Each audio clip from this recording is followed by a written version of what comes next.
সপ্তাহ করছি রোডও প্লাস্টার, এক সপ্তাহ করছি ইন্টারলক লাগাইছি, এক সপ্তাহ লাগাইছি আপনার ঢালাই ভার করছি, এক সপ্তাহ মনে করেন 5 লাইনের কাজ করছি, আবার হেসকে বোল্ডিংয়ের কাজও করছি এক সপ্তাহ। এরকম করতে করতে বিসমিল্লাহির রহমানির রহিম। প্রিয় বন্ধুরা, আসসালামু আলাইকুম। আমি সোহাগ, সবাইকে স্বাগতম জানাচ্ছি। আজকে এমন এক ভাইয়ের সাথে কথা বলবো, যিনি দীর্ঘদিন প্রবাসে অতি কষ্টে মাথার ঘাম পায়ে ফেলে শুধুমাত্র পরিবার প্রিয়জনের মুখে হাসি ফুটাতে দিন রাত পরিশ্রম করে গেছেন। সে দীর্ঘ পরিশ্রম, তার কি কি ত্যাগ আর কি অর্জন, সেই সব নিয়ে আজ আমরা কথা বলবো। চলুন কথা না বাড়িয়ে ভাইয়ের কাছ থেকে বিস্তারিত জেনে নেই। আর হ্যাঁ, আমাদের আরও গল্প শুনতে, প্রবাসী ভাইদের কষ্ট সার্থক করতে আপনার মূল্যবান লাইক, কমেন্ট, শেয়ার দিয়ে আমাদের সাথে থাকার অনুরোধ। রহমানির রহিম। আসসালামু আলাইকুম রহমতুল্লাহি ওয়া বারাকাতুহু। আমি মোহাম্মদ শফিকুল ইসলাম, গ্রামের বাড়ি নাসিরপুর, পোস্ট অফিস সাইদাপুর, থানা কচুয়া, জেলা চাঁদপুর। ভাই, বিশেষ একটা কথা নিয়ে হাজির হয়েছি। আমি 2006 দুবাই যাই। যাওয়ার সময় আমাদের কোম্পানির একটা লোকে বলছিল আমাদেরকে, এই ভালো ভিসা আছে, ভিসাটা কম রেটের ভিতরে 2.5 লাখ টাকা খাটবো, বেতন ভালো, তুমি তো কাজ জানো, তুমি দুবাই যাও। তো আমি অফিসের লোকে যোগাযোগ করলাম, যোগাযোগ করে বাড়িতে যোগাযোগ করছি। গরিব মানুষ, টাকা টুকার তো সমস্যা, সবার সাথে যোগাযোগ করছি। সুদে লইতে হবো টাকা, হাওলাত বরাত করতে হবো। যাক, কোম্পানির সাথে কথা দিলাম 2.5 লাখ টাকা, 2,60,000 টাকা। আমাদের বেতন বলছিল 60,000 টাকা করবো। ওভার টাইম করলে তুমি শুক্রবারে তোমার বেশি স্যালারি পাইবা, আর না করলে কম পাইবা। তো যাক, আমরা এগ্রিমেন্ট পেপারও সাইন দিয়েছি। সাইন দিয়া এই ঢাকা অফিসে গেছি, অফিসে যাই ইন্টারভিউ দিলাম, মেডিকেল টেডিকেল সব দিয়া ফিট হয়ে গেলাম।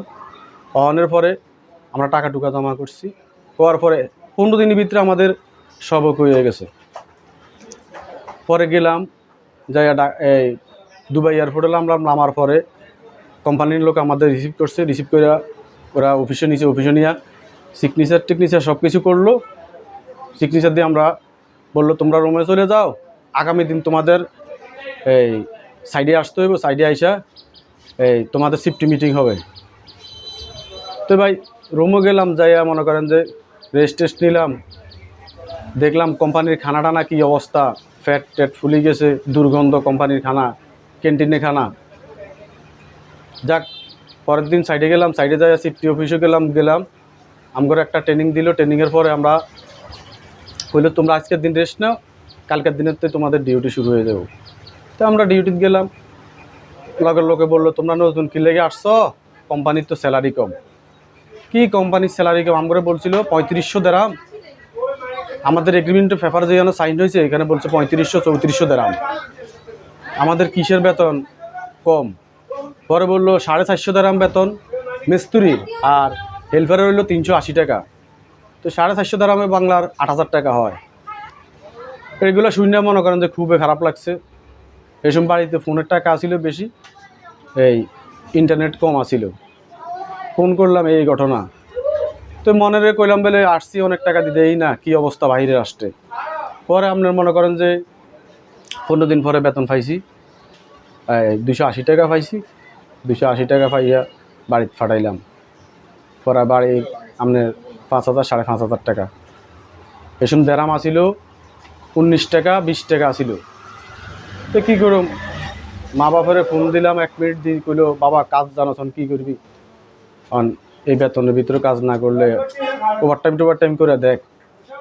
ভাই কী করবো, করার কিছু নাই, পয়সা গেছি। পরে মনে করেন যে কিসের কাজ, কিসের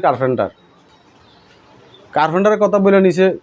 1 সপ্তাহ করছি রোডও প্লাস্টার, 1 সপ্তাহ করছি ইন্টারলক লাগাইছি, 1 সপ্তাহ লাগাইছি আপনার এই ঢালাই ভার করছি, 1 সপ্তাহ মনে করেন 5 লাইনের কাজ করছি, আবার হেসকে বোল্ডিংয়ের কাজও করছি 1 সপ্তাহ। এরকম করতে করতে মনে করেন যে 2 বছর হয়ে গেছে। বাড়িতে আইলাম ছুটিতে, আসার সময় 2,000 দিরহাম দিছে বকশিস, আর টিকিটের খরচ দিছে। বাড়িতে এসে কিসের ভাই, টাকা টুকা কোনো হয়েছে নি। আবার গেলাম গিয়ে আবার ছুটি কাটাই, 2 মাস ছুটি কাটাই গেলাম। যাওয়ার পরে কোম্পানিতে ঢুকছি, ঢুকে দেখলাম যে আবার 2 বছর হয়ে গেল, কোনো ফায়দা নাই। একটা ফোরম্যানের চান্সে আসিলাম 2 বছর। ওরা ইন্ডিয়ান পাকিস্তানিদের মনে করেন যে এই আমাদের আরও গল্প শুনতে, প্রবাসী ভাইদের কষ্ট সার্থক করতে আপনার মূল্যবান লাইক, কমেন্ট, শেয়ার দিয়ে আমাদের সাথে থাকার অনুরোধ জানাচ্ছি।